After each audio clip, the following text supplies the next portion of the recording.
Hey there, and welcome to this week's edition of The Wrap. But what a cold wrap it is. The cold front has arrived in our country just in time for our Youth Day public holiday tomorrow. Damn you, winter. The Western Cape was hit first, and Gauteng is now experiencing the chill, just as Eskom, aka the Princess of Darkness, warns us that the grid is under strain.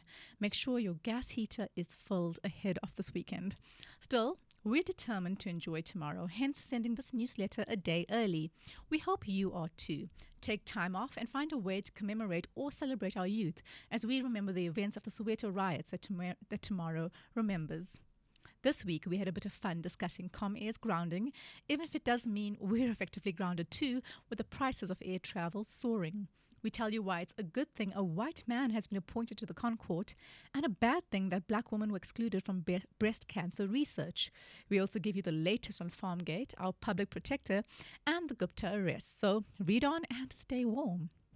First up, the presidency announced Judge Owen Rogers as the latest appointment to the Constitutional Court last week, bringing the court closer to a full bench of 11 justices. This is great news.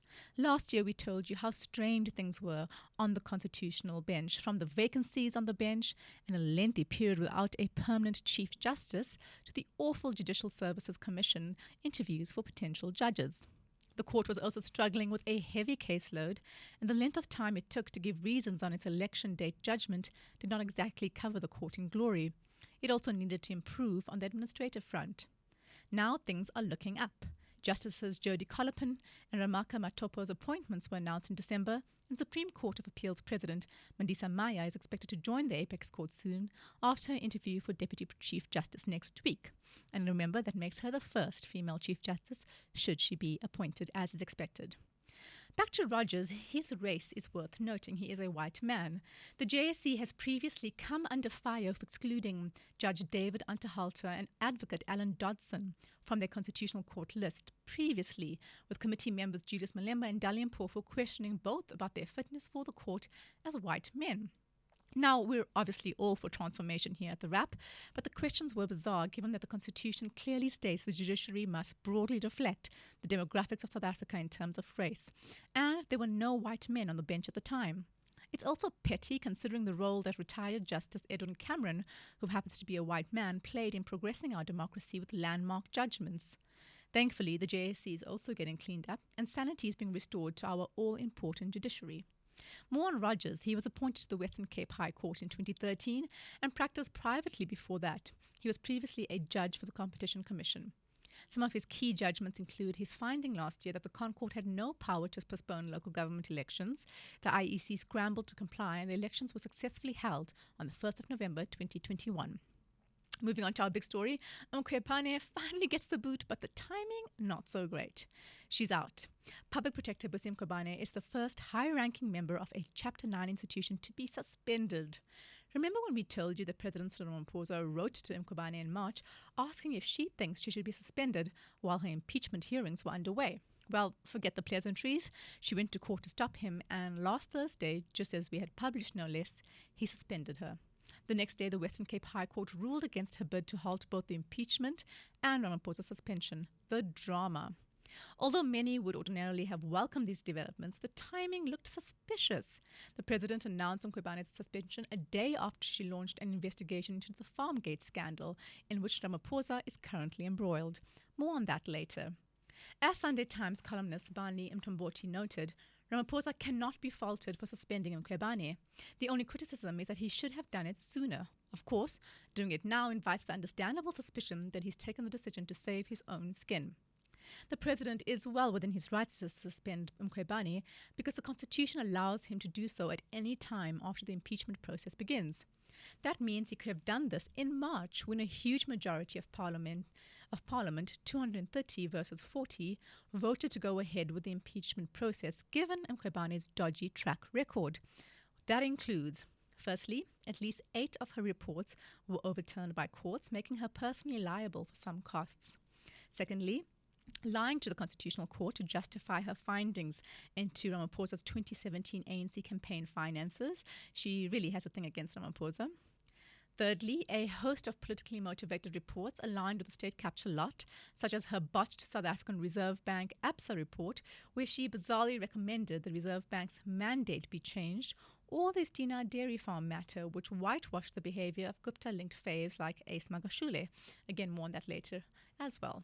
Now, two instances rather of perjury, which means lying under oath, has also happened under her watch, and she's being investigated by the NP for both of those, and she'll probably be disbarred if found guilty. It will also make her the first head of a Chapter 9 institution to be criminally charged. And that's just some of her dodgy behavior since she took over from Thuli Madonsela in 2016 and promptly ruined the respect the office had won under Madonsela. Now, Mkhwebane's time is over. It's likely that she won't return. She's suspended till the impeachment process begins, and she probably will get axed permanently after that. Advocate Koleka Nxahaleka, who is her deputy, will act in her role until then. But expect those aligned with her to make a big stink about her being ousted to protect Ramaphosa. Quite honestly, this could have been avoided. Moving on to some business news, up and away, but not for Comair, just away. You might want to postpone that long weekend trip to the coast. Kulula.com and British Airways, aka BA operator Comair, were placed under provisional liquidation on Tuesday this week. The operator's business rescue practitioners said last week that they could not raise the money needed to save the airline, so it was goodbye Comair. Note, this version of British Airways is a franchise separate to the flagship British Airways, which flies between London and South Africa. So, what's going to happen? Us ordinary passengers are going to pay the price. Comair operates about 40% of South Africa's domestic air trips. So now, tickets for a family of 4 going to Cape Town could cost up to 30,000 Rand. You're better off planning a staycation or buying a small skadonk to drive you there. Comair isn't the first low-cost carrier to crash and burn in South Africa's aviation industry. There's a couple of others. Let's run you through a short history. Remember one time, the low-cost airline operated between 2004 and 2012 and had a fleet of 11 planes. It went under and stopped all operations in November 2012, leaving hundreds of passengers stranded. Then there was Velvet Sky, the only airline based in Durban operating out of a then newly built King Shaka International Airport. It also shut its doors in 2012. Terrible year for small airlines, 2012. Mango, a subsidiary of state-owned South African Airways, was grounded in August last year, but recently received funding after dragging the government to court to keep flying, for now. But it owes 2.85 billion Rand to creditors and also has about 183 million Rand of unflown ticket liabilities. Finally, there was Centaco Airlines. That's right, an airline by the South African National Taxi Council. The taxi industry was taken to the skies, and listen, we were ready for short lefts in the skies and screeching halts in the middle of nowhere. But it was not meant to be. Turns out they had rented the plane for a single day. So much for democratizing air travel, as they put it. If you were due to fly Kulula or British Airways, there are some measures available, such as being accommodated on other airlines at no cost or being refunded. Moving on to some medical news, could an experimental cancer drug hold the keys to a cure? Finding a cure for cancer has always been seen as a vague pipe dream that will require an Einstein-like genius to discover and develop. But a small study that began at the Memorial Sloan Kettering Cancer Center in New York in 2019 has yielded an incredible return. 100% of patients suffering from rectal cancer entered remission without the need for follow-up chemotherapy treatment or surgery. That's huge. Look, it was only 14 patients, but the lead author of the study said to the Washington Post, "I don't think anyone has seen this before, where every single patient has had the tumor disappear." You'd be hard-pressed to find someone who has not felt the pain of losing a loved one to cancer or witnessing the devastating effects on the body that existing treatments have. These results are unprecedented, and it has given many researchers and oncologists alike hope that the approach from the experimental drug trial can be used in efforts to cure other types of cancer. This includes immunotherapy treatment. We're cautiously optimistic. The study may be small, but still shows a tremendous amount of promise as mankind moves forward in our research for a better treatment or even a genuine cure for cancer. And in times like these, this is a giant piece of good news that we all need. On to some more political news. The Farmgate fallout continues. South Africans are still preoccupied with President Cyril Ramaphosa's biggest scandal to date, Farmgate, as it's become known. The term trended several times on Twitter this past week, along with Phala Phala, his private game farm in Limpopo, where $4 million in cash was stolen in 2020. It was never revealed before one of Ramaphosa's political enemies dropped the bombshell this month. The fallout has been significant. Ramaphosa's entire brand is built on anti-corruption. Opposition parties have had to tread carefully around him. His approval ratings as a president have generally been high, 62% in 2020 and a whopping 80% in 2021. Significantly, his popularity tracked above that of his party. The EFF and DA, therefore, could not follow the same strategy they did with his predecessors, the widely reviled Jacob Zuma. That is, until now. Last week's opposition parties took on Ramaphosa in Parliament in scenes reminiscent of the pay back the money chaos that defined Zuma's final appearances in Parliament. A political throwback Thursday, if you will. Ramaphosa's budget vote speech on Thursday was overshadowed by EFF MPs demanding he step down.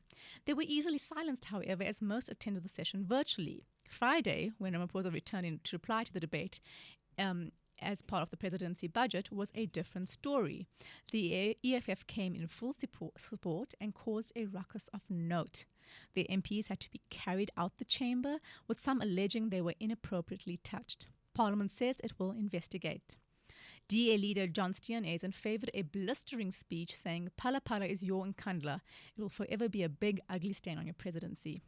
It may be overstating matters. This wasn't public money, and it's still not clear whether Ramaphosa did anything wrong. But the allegations of kidnapping suspects, roughing them up and paying them off to stay silent continues to haunt Ramaphosa, along with questions about whether the rules were followed in transacting in that much forex in cash. Ramaphosa's injunctions that due process be followed in response to journalists' questions on Friday are looking increasingly weak. Of course, all this detracts from the actual work of Parliament and may be a forbidding taste of what's in store for Ramaphosa now that the scandal has provided his political enemies, both within and outside the party, with ammunition. On the justice front, the Hawks have received the SAPS docket into the robbery and will take over the probe into it. No presidency in the history of democratic South Africa has served 2 full terms, although President Nelson Mandela was by choice. Will the same fate befall Ramaphosa? On to some other interesting news. A new study shows that a toxic chemical used in hair products for black women fuels breast cancer. The chemicals are called parabens. Manufacturers favor them because they prevent the growth of mold and bacteria, thus prolonging a product's shelf life. The study found that parabens increased the growth of black breast cancer cell lines, but did not affect white breast cancer cell lines at the same dose. The chemicals have already come under scrutiny as previous research showed parabens can mimic the hormone estrogen, possibly fueling dangerous cell growth. But the effect on black women in particular was never closely studied, as they were not picked to take part in most research related to the topic, despite having a 41% higher death rate from breast cancer in the US, according to the Breast Cancer Research Foundation. Studies testing the link with cancer only use breast cancer cell lines from white women. This is according to Lindsay S. Trevino, the new study's lead researcher. This has thankfully changed with her research. But cancer isn't the only problem facing black women. In 2019, other researchers tested 18 hair products commonly used by black women, like hot oil treatment, anti-frizz, leave-in conditioner, root stimulator, hair lotion, and relaxers. They found multiple chemicals associated with endocrine disruption and asthma in these products. Frighteningly, the hair relaxers for children they tested contained chemicals prohibited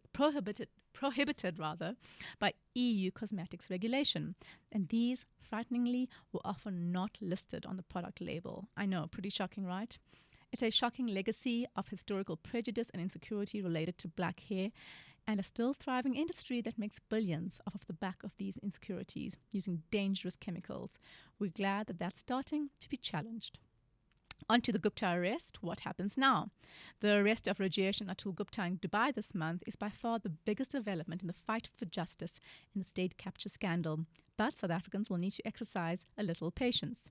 The Guptas, who are still behind bars awaiting trial, will probably appeal the extradition request, and it may be some time before they are put on a flight to Tambo to have their day in our courts.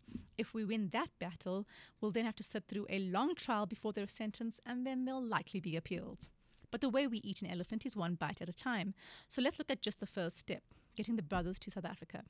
Gareth Newham, one of the country's top experts on crime and justice, told the Sunday Times this past weekend that he has confidence in the NPA on this front. Quote, they're being advised by some of our top extradition lawyers and have some of the best legal minds in the country on advisory panels helping them make decisions, said Newham. I'm confident that everything that can be done will be done to bring them back to South Africa. There are other promising signs. Remember how the Guptas fled to Dubai when the net was closing in on them in South Africa? UAE authorities will be opposing bail applications on South Africa's behalf, so that decreases the threat of a great escape. Plus, there was the big asset freeze and the red notice issued by Interpol in February, all limiting their movement. It's worth noting that the third brother, Ajay Gupta, has gone to ground and is yet to be arrested. The Guptas are accused of plundering our state coffers and directing ministerial appointments through their ally, former President Jacob Zuma. The damage they caused to our country and economy cannot be overstated. But the charges that Rajesh and Atul are facing now are related to one specific case, the so-called Astina scam, stolen money that was intended to uplift poor black farmers. This will be at the center of the legal proceedings. Buckle up. It's going to be a long ride. Finally, billions of reasons for women to celebrate.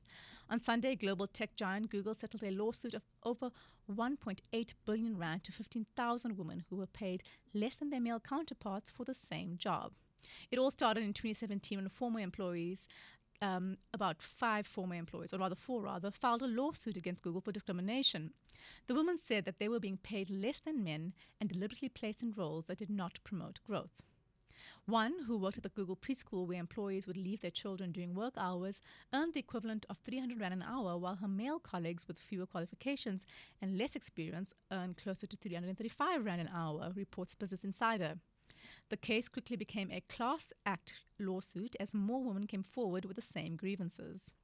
Last year, in a separate case, Google was ordered to cough up 40 million Rand to over 5,000 employees after the U.S. Department of Labor found that Google was underpaying female engineers and was not hiring Asian applicants. Microsoft also found itself embroiled in a lawsuit in 2015 when a female employee claimed the organization was not paying women the same as men and did not support career growth for women. This is nothing new. In Africa, where women make up 50% of the workforce, the gender pay gap is immense. For example, South Africa ranks first on the Africa Gender Equality Index, but women earn 38% less than men on average.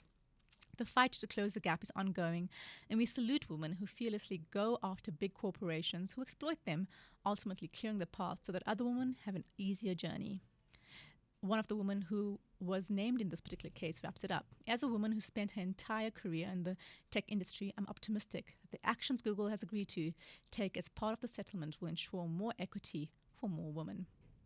That's it from us at The Wrap, an award-winning product of Explain.co.za. Simple news summaries for busy people. Remember to share the love, tell your friends to sign up for the updates at explain.co.za/subscribe. Till next time, goodbye from the team.